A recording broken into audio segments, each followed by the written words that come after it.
We don't need. What's up? It's your girl Vanessa coming to you in the privacy of your own home, I hope. I'm here to teach you a painting class. Painting class on YouTube? Yes, a painting class on YouTube. Why? Because I want to. But for real though, I am an artist by trade. I paint, I draw, and I teach. I had the privilege of teaching in the paint and sip industry. You know that thing where you can do a 2-hour or a 3-hour class and go ahead and have a drink too? Yeah, I taught and I led those. And also, I am proficient in customer service. I've been doing that for over 14 years. So the paint and sip industry was an awesome way to go ahead and take both of my loves and bring them together to go ahead and bring joy to people. Now I have the opportunity to go ahead and step out on that and do this via my YouTube channel so that you can watch this in the privacy of your own home, in your pajamas, drinking your beverage of choice, and not having to go ahead and drive home. Haha. Without further ado, let's go ahead and talk about what we're going to paint today. And by the magic of television, here we are. What is this? It looks kind of funky, doesn't it? Well, it's my own creation. It is a tree. Lots of trees in the paint and sip industry we paint because they're easy, they're friendly. But this one, these are geometric roses. What are geometric roses, you say? Well, they're something of my own design. I wanted to try something different. So here we are. Now, if you're going to go ahead and be bold and be brave and do this on your own in the privacy of your own home, and you're not quite digging the geometric rose thing, that's okay. I have a few other options for you as we get closer to this part of the painting, but we're not going to worry about that right now. Right now, we're going to talk about what you need to go ahead and execute your lovely creation at home.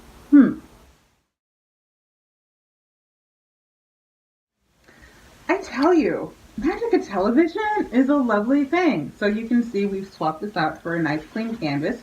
This size is a 16 by 20 canvas.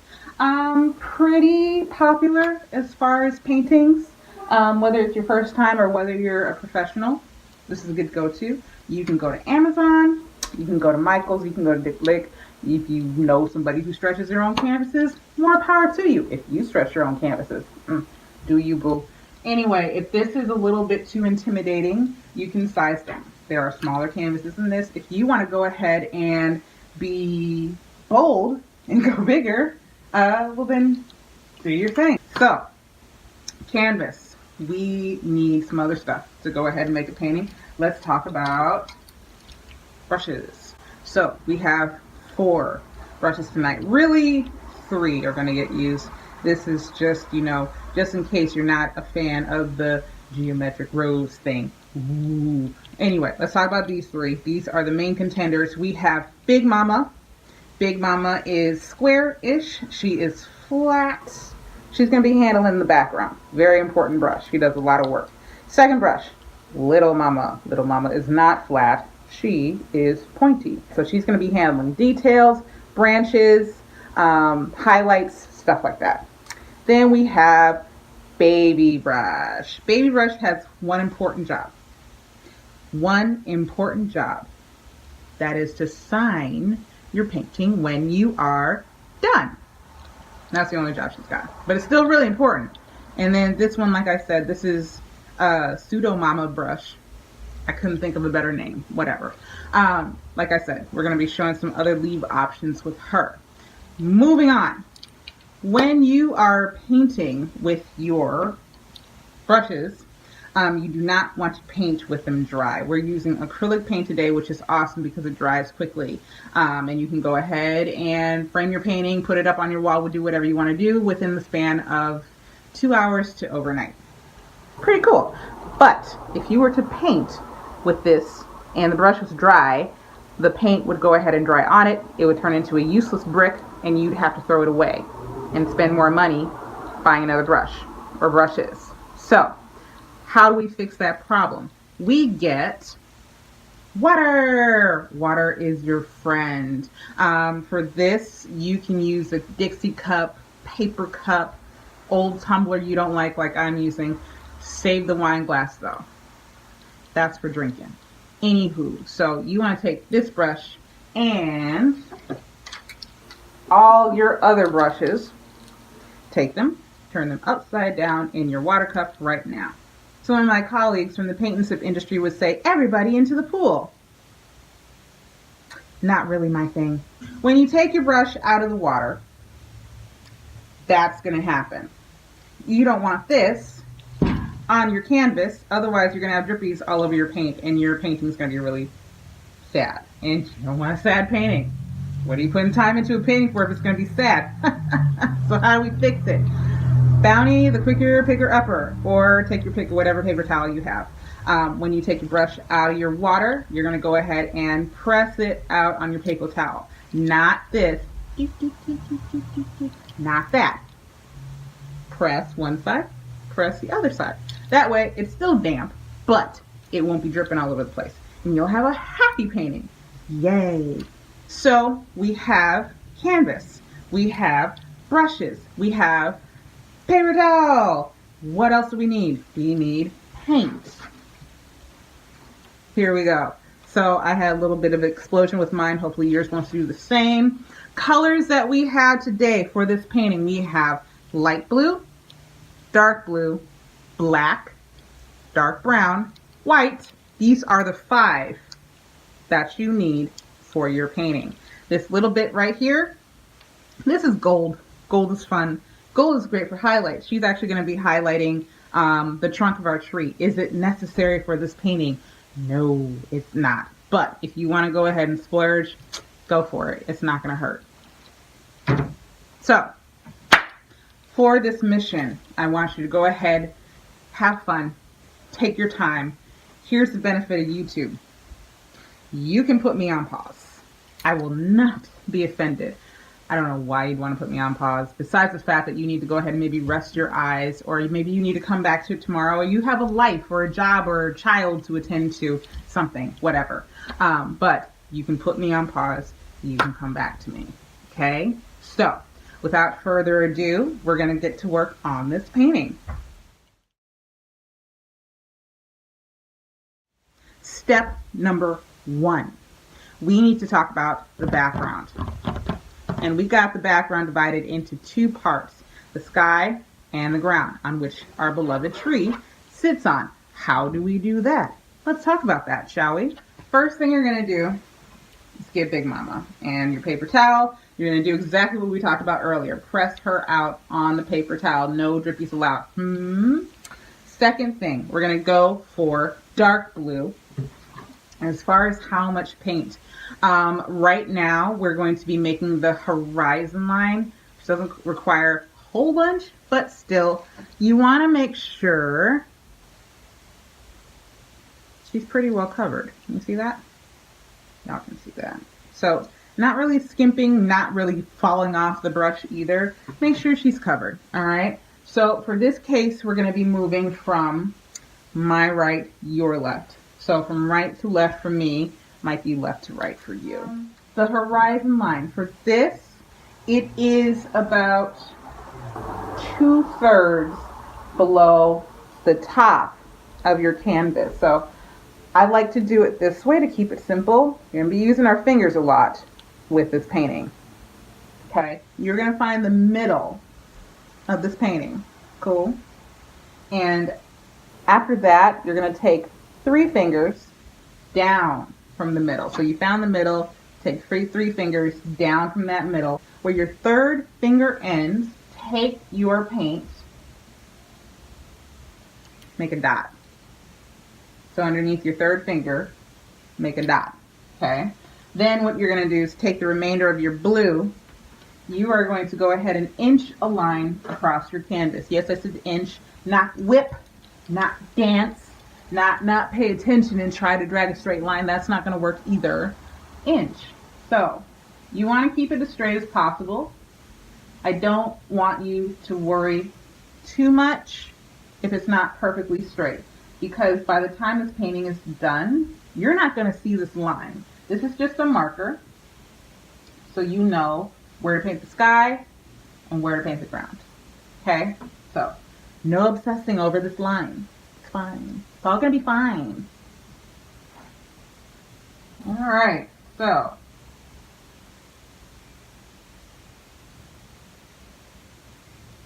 So basically, I'm making short lines and stacking them on top of each other. Okay, that's it. You can make them as short as you want. And if you're more confident with holding your brush and making lines, go for it. Let's talk about how we hold our brush. For this, for the most part, I'm holding it like a pencil. Actually, for all of the parts, hold it like a pencil. Don't do the weebly wobbly weird thing that you'll see in cartoons about painters or whatnot or movies. It's not, it's fake. It's all fake. It's all fake. What you want to do, hold it like you would a pen or pencil towards the top of the brush. Okay? That allows more control of the brush, less weeble wobbly action, and especially if you're nervous about painting, this will cut down on the shakes. Also, please remember to breathe, especially if this is your first time. Really, you can put me on pause. You do not, you can just watch the video. You can just watch it one time through. So, put me on pause if you need to. Anywho, moving on. We got our line. We got the top, sky, bottom, ground. Let's talk about how we fill that in. Back to the original. So, we got this ombre thing going on. What is ombre? I'm going to tell you. So, ombre is really where one side is lighter and that it goes up or down, whichever. In this case, up. It gets progressively darker. So, up here, it's pretty black. But as we move downwards, it gets lighter, so we get this kind of nice, smoky, bluey thing going on. Kind of like a foggy sunrise, sunset, cold spring morning, I don't know. Take your pick of scenario. Anywho, this is how we're going to go ahead and do the top. The bottom, same kind of deal, really. It's just blue and black, so you can't tell about the ombre thing. So let's break it down into two parts. For the interim, Little Mama is taking a rest. She will return towards the end of our program. For now, Big Mama is running the show. Why do I call her Big Mama? Because I'm the one teaching the painting. There we go. Moving on. The method we're going to be using is called double dipping. Yes, double dipping. No big fancy words here. And it'll be the only double dipping you'll be allowed to ever get away with. So let's talk about that. You're going to use both sides of your brush. Please remember to go ahead and wipe it off on your paper towel if you haven't done so already. You're going to go one side into the blue. There we go. See? Other side into the black. Okay? I want you to keep one thing in mind. Black is very overpowering, which is awesome. But for this painting, be hesitant when it comes to grabbing more black. Up towards the top is fine. That's totally fine because it's supposed to be dark. But as you start to get down towards the bottom, taper off the black, start to add more white. We'll talk about that as we go. Don't want this to be super overwhelming. Cool? All right. So, start from the right to the left. Okay, other thing, when you're painting, you're going to lift up your brush. Each time you bring it down, you're going to lift it up and then bring it back across the other way. What does that look like? So I'm going to set my brush down. Doesn't matter what side you start with. It's all going to blend. So I'm going to drag it across one way. Then I'm going to lift it up and bring it the other way. As I go, I'm going to bring my wrist downward so I can start painting more of the canvas. You might see some glops. It's not a very pretty word, glops, sorry. You might see some portions of paint that need to be smoothed out. Go ahead and go over those. That's totally fine. And it's going to help cover the rest of the painting. When you run out of paint, and you'll know because your brush will be doing the scratchy scratch thing, don't be timid. Get more paint. Okay? What is this called? Reloading your brush. So, brush, not rinsing. No need to rinse. You're going for the same colors. So, blue, black. Then you're going to go ahead and start where you left off. Start where you left off. Not down here. Not over here. Start where you left off. Why? So that it's seamless. Okay, and easy to continue with your painting process. Now, we're getting to the point in the painting where it starts to change color and get a little bit lighter. So I'm going to hold off on the black. I'm going to go for blue. Just blue for now. Okay? No white yet. And we're going to keep coming down about another third of the way. The black we brought down about a third of the way from the top. That's about a third. We're going to go down about another third, maybe quarter of a way before we start adding the white. Okay?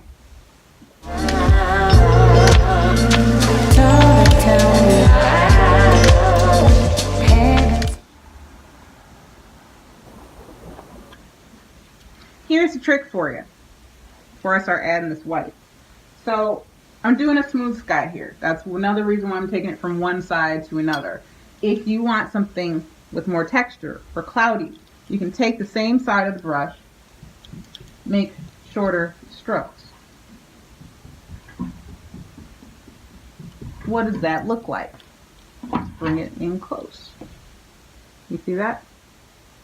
A little bit more choppy. We'll talk about how to do clouds later on down the road. Right now, we'll just focus on sky. Besides, there's going to be a big, huge tree covering everything, so I don't want you getting super attached. We'll do something with clouds later on down the road. Promise. Anyway, so now we've gotten to the point where about a quarter of the way down, we're going to start adding in white. So, still double dipping. No, I'm not rinsing my brush. So, usually this is the portion of the program where all my type A personalities talk about double dipping with a dark color into a light color, and they're all like, what? Yeah, we're gonna do that. And I know you guys have issues with your food touching each other, so you're gonna have issues with your paint touching each other. Sorry, there's no really nice way around it. You're just gonna go ahead and breathe in, breathe out, and get through it. There we go. Oh no, look at that. I know that drives y'all nuts. Anyway, we are going to be fine. It's paints does that. So, same thing. Start where you left off. Go ahead, start from the right side though. And at first it's going to be like, oh, it's not blending too much. If you move your wrist back up into the wet parts of your blue, you will see that it will. Alright.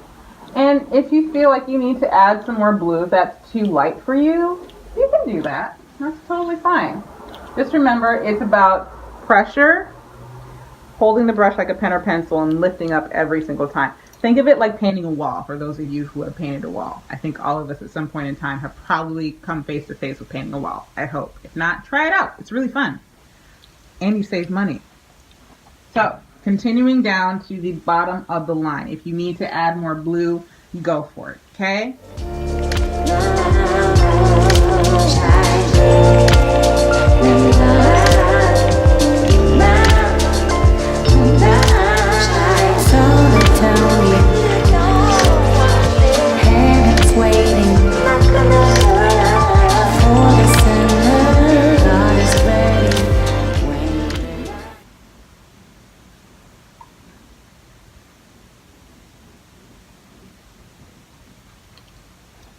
Ta-da! Finished. Again, if you're kind of like, I don't know if it's really blending up here, and it's not. It's just a little bit where I'm being an artist right now. But you can always come in with a darker color and blend that away. If you have too much paint on your brush, you can rinse it. Let's talk about how to rinse your brush. So, take your brush. You are going to place it at the bottom. You're going to stir, like you're stirring a pot of soup. Or oxtails, or turkey legs, or greens. I like food. Anyway, you're going to stir. You're going to resist the urge to beat the brush. It's not going to help. It's only going to break up the bristles of your brush. You'll end up shortening the life of your brush and having to go ahead and get new brushes. So, clean brush. Use a little bit of black here. And then you can use that while the paint's still wet to kind of get rid of any lines, demarcation lines, big word of the day. If you guys Go ahead and look it up. It means where one spot's hitting another spot. It's making a line. So, yeah, look that up. So now we have our sky. Let's talk about the ground. Same kind of method, just black and blue. So no need to rinse the brush. You already did it. Or maybe you didn't. If you want to, if you have white on your brush, go for it. That's totally fine. Remember, stirry, not stabby. Yeah, my friend Danielle used to say that. Anywho, black, blue, big mama, go.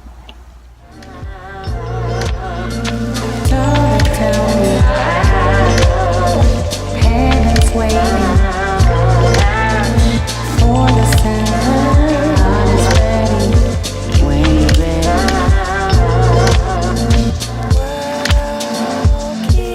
World keeps turning. Shine your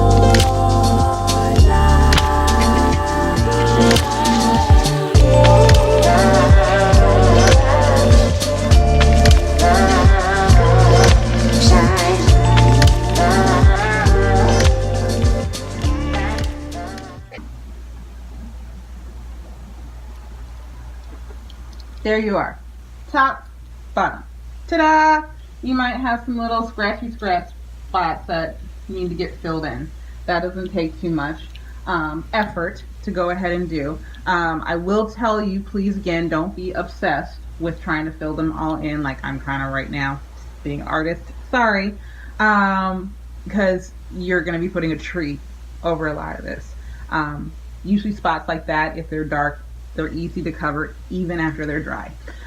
Next step before we start painting edges and blow drying, get your edges, honey. Gotta get some edges. Same brush. We're gonna take a teeny bit of white by using just the very edge of the brush. Okay, so we're gonna dip that into the white, just a teeny bit. Don't go crazy, don't go ham with this one. And where the tree is, you see those highlights over here on your left, my right? We're going to put those in now. It's easier to do while it's wet, okay? So I want you to go ahead, same kind of motion, left, right. All right, yeah, left, right. There we go. And you're going to come down to the middle portion here. Just drag this through. And it's easy to do while it's still wet. You can still do this when it's dry. We'll have tricks for that in the future, but it's really easier to do and handle when it's wet. Okay? Oh, it's a little bit too much. What do you do when you add too much white? Let's talk about that. So first of all, take it and stretch it out as much as you can. Usually when you have a dark color, it's really easy to fix too much white. Just like that, okay? Then you can go back. I'm going to take a little bit of black in this case, okay, and run that through. You don't have to run it through everything. I'm picking a few spots, like a line down here, line up here, line over here, maybe a line down here, just to tone it down. But now look, there's highlights. So next step. You guys are doing awesome. I hope you're really liking this. I'm liking this.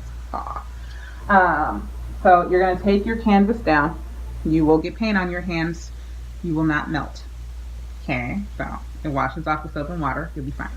However, acrylic paint does have a tendency to not like your clothes. It'll just kind of bond. So if this is your first time, you might want to get like an old shirt or something and throw that on. So brush, edges. Basically, this is what you do when you don't want to buy a frame. It looks nice. That's really why we paint our edges. So you're going to take flat side of the brush. I went ahead and put black on here. You guys see that?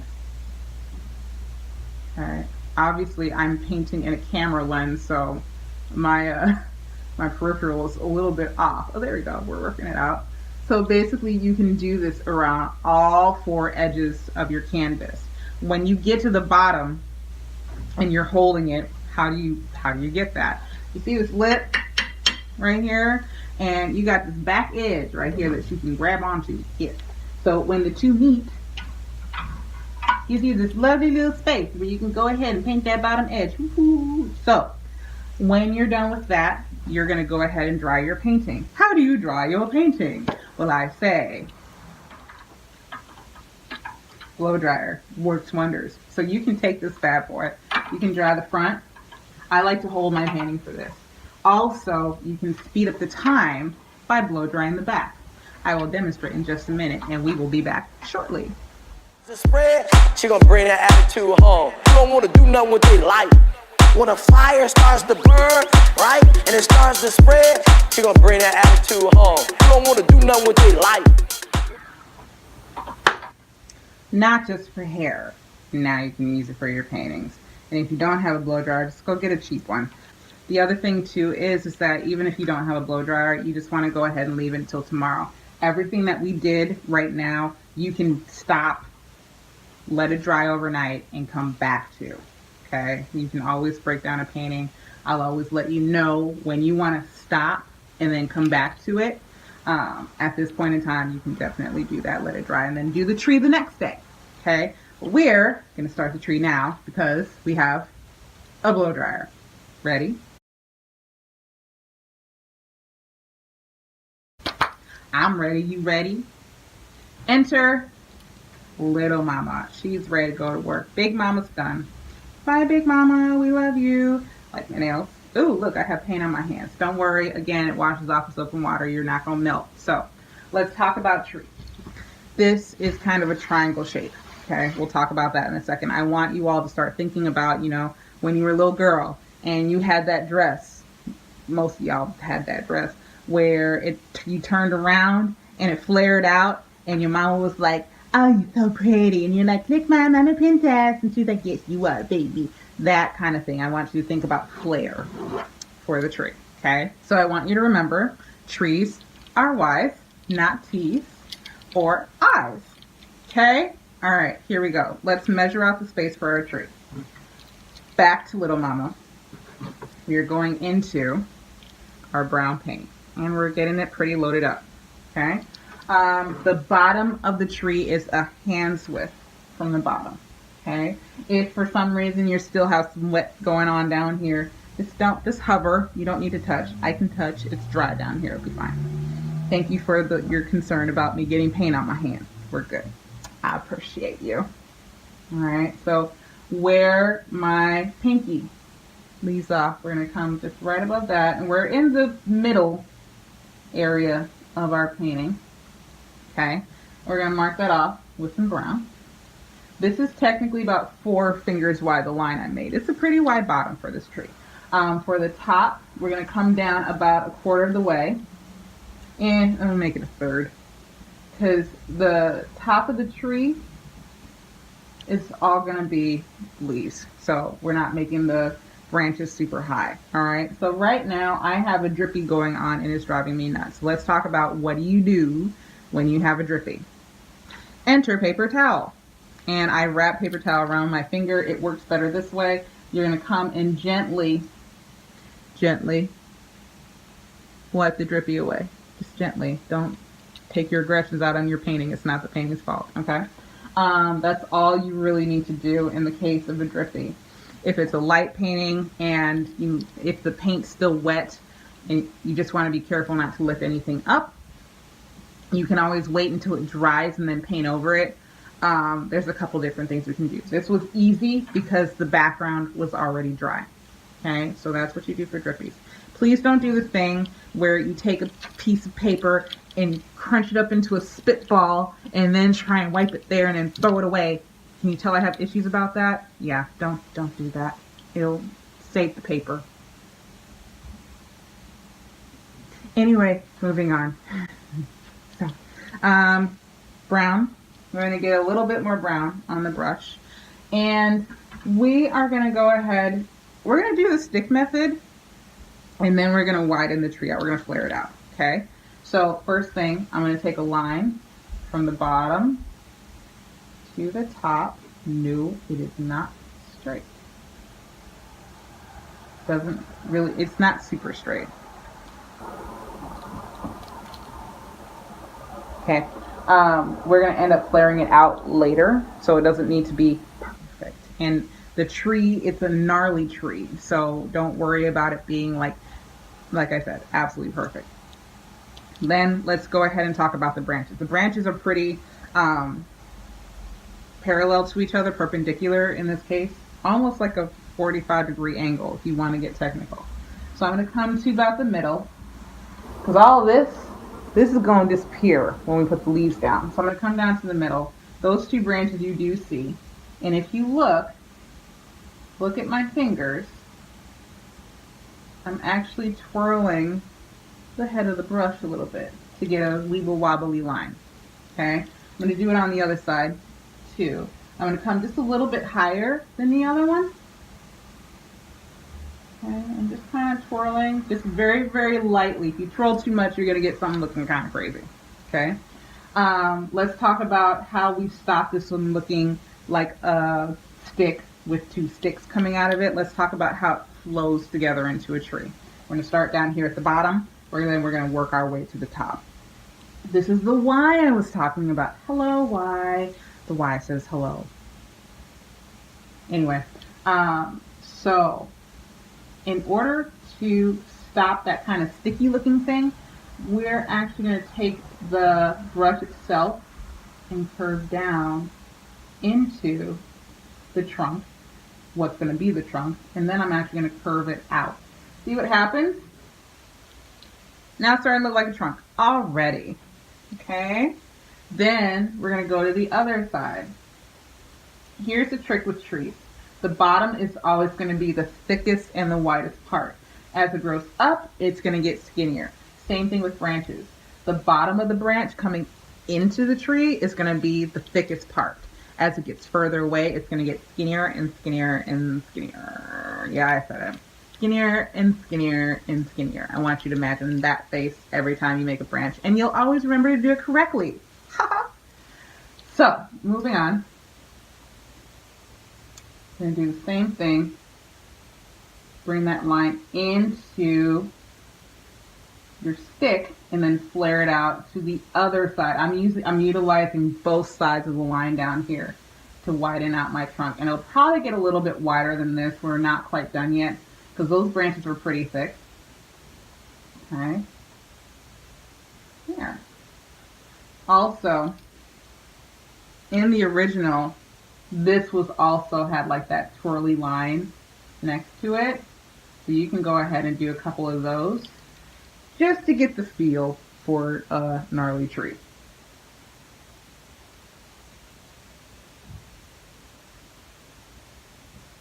There we go. Okay. So now this looks crazy.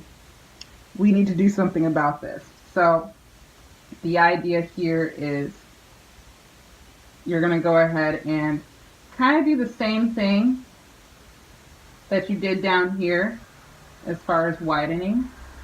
Okay, and I'm actually going to go ahead and cheat a little bit. I'm taking my line, I am curving it down, I'm curving it inward, but then I'm lining it up with the side of my trunk down here. Okay, let's do that again. So, more paint. I'm starting up here. Okay. I'm going to go ahead and bring a couple lines next to my initial stick, and I'm going to thicken that out, but then I'm going to cheat. I'm going to bring this line and line it up with my trunk at the bottom. So it looks like one big trunk. Okay? If you still need to make it a little bit wider, if it looks like the top is a little bit lopsided, this is the perfect time to go ahead and widen out that bottom part. There you go. You might need to widen the bottoms of your branches too, so they look like they're carrying the weight with the tree. Ta-da! You want to add a couple more branches. There you go, like that.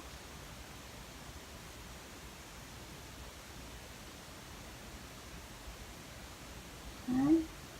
Here, if you want, you can branch these out up here. We'll just make some pseudo branches. See, look, another Y. But again, you're going to be painting leaves all over it. There'll be trees that we'll do. It will be about the tree. This isn't really one of them. This is just about the base. Okay? So before this dries, we're going to talk about highlights. Still brown, okay? But now we're going to take a little bit of white. Don't worry, you still have plenty of white that does not have blue in it. It's fine. Oh, no, look, now I got brown in the white. Oh my God, my life is over. Not really. Okay, so teeny bit of white, definitely more brown on this one, okay? Now, what we're doing here, opposite of long lines, you're going to be doing short little strokes, okay? And we could have started the tree out this way, but for the sake of learning, painting the shape was better. There's going to be times where you don't need the highlight in the tree, okay? And also, this stroke that I'm doing, this helps it look like bark, okay? If you have too much white, you can always go back and add more brown. I will say sometimes it's better to add the brown once the first coat is dry.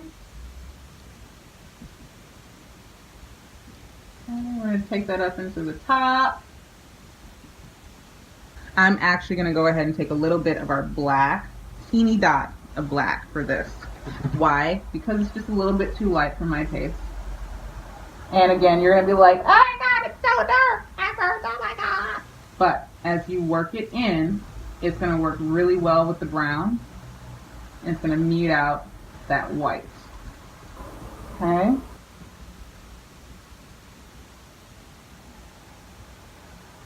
Before we go on to another drying break, I want to talk about the root system. How do we do that? It's the same kind of line deal that we did with the trees. We're just going to pull them out from the bottom and then just kind of tilt our brush on the side and drag it outward. So what does that look like? I'm going to have my brush come along the bottom, and I'm doing the little twirly thing, but then I'm going to pull it out and down. I'm going to pull it out and down. I'm going to pull it out and down. Okay? You want to treat it kind of like how you did the branch. It's thicker at the bottom, and as it gets further away, it gets skinnier and skinnier and skinnier. And we're going to do one at the very bottom. We're also going to take advantage of the sides of the tree and do a couple. There's one. I have plenty of paint down here, so I'm going to use that. And then we're going to do one over here. Look at that. Tree roots. Huh, who'd have thought? So, with that being said, we are going to go ahead and do drying break number 2. Okay, I lied a little bit more black.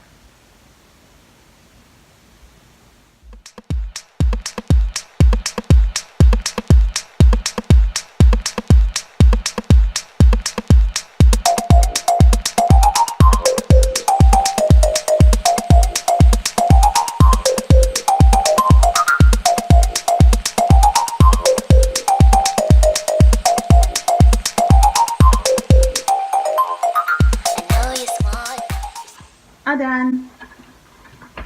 All right, so let's talk about bubbly spots. What's a bubbly spot? So when you have a little bit of extra paint and you didn't get a chance to go ahead and smooth it out, that's a bubbly spot right there.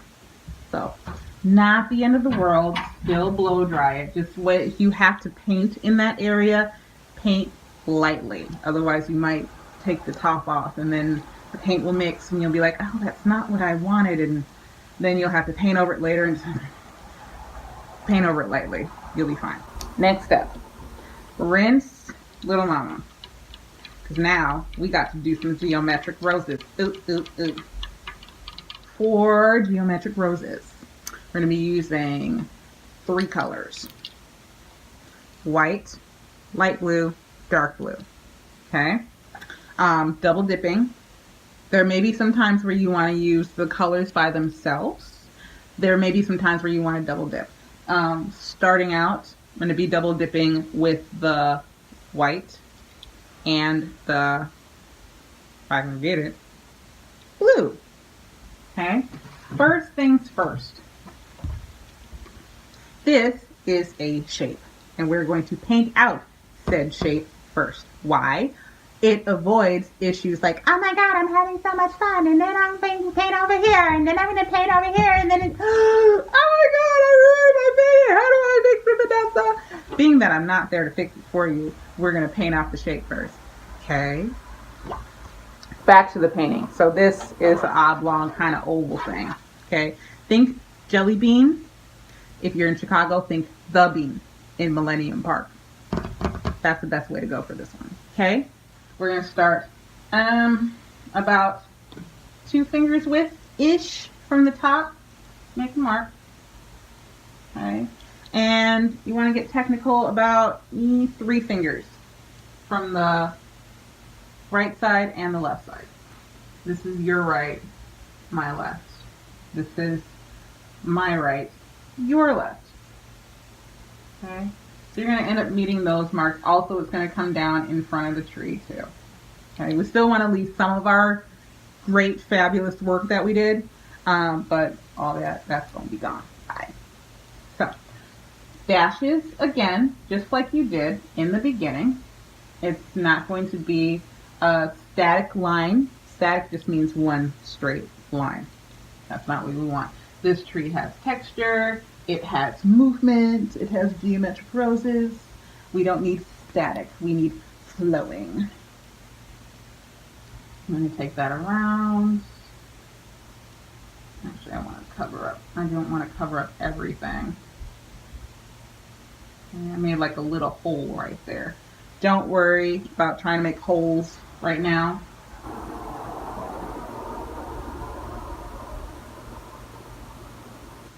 So we got another branch sticking out.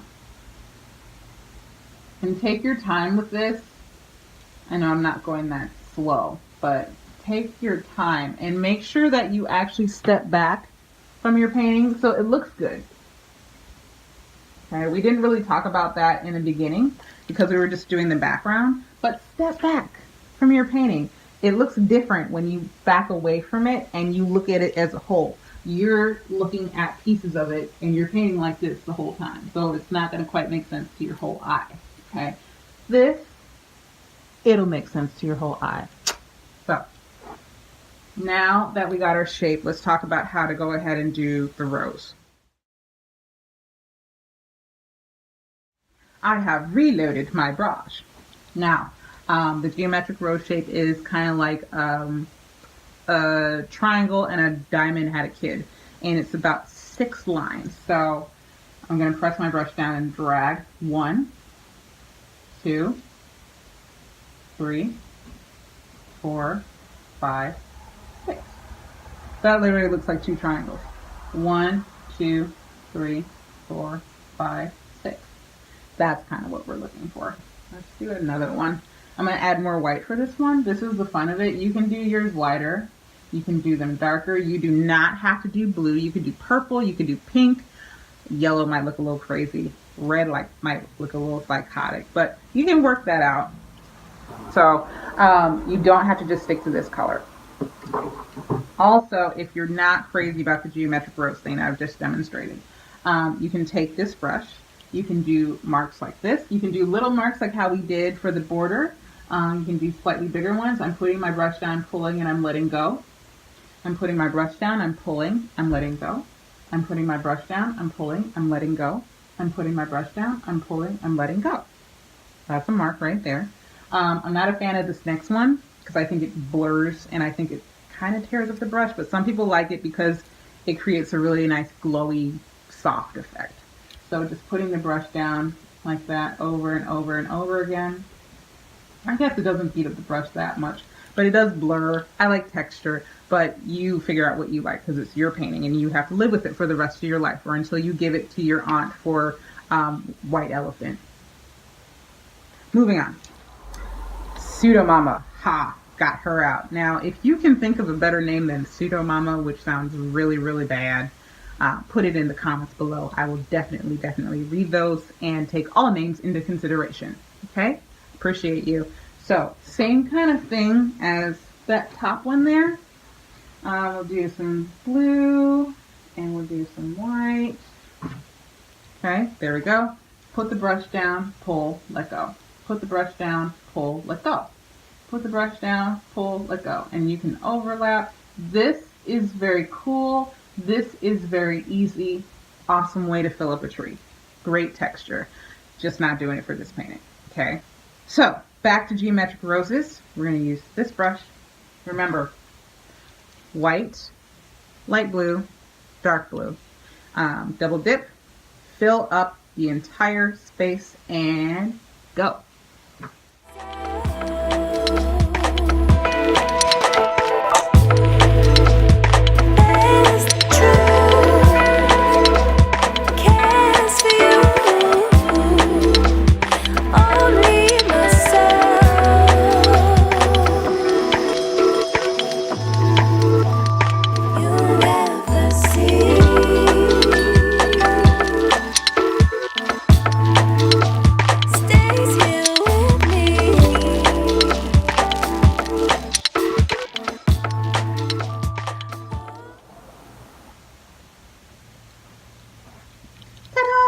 There we go, geometric roses. So a couple things before we finish our painting. First off, this one is still kind of just like a big shape.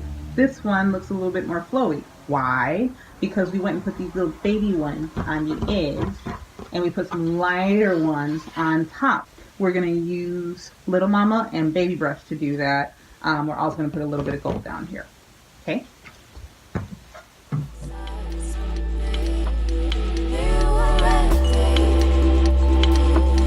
You had no answers for me. You were ready. I knew you were. You had no answers for me. You were ready. I knew you were. You had no answers for me.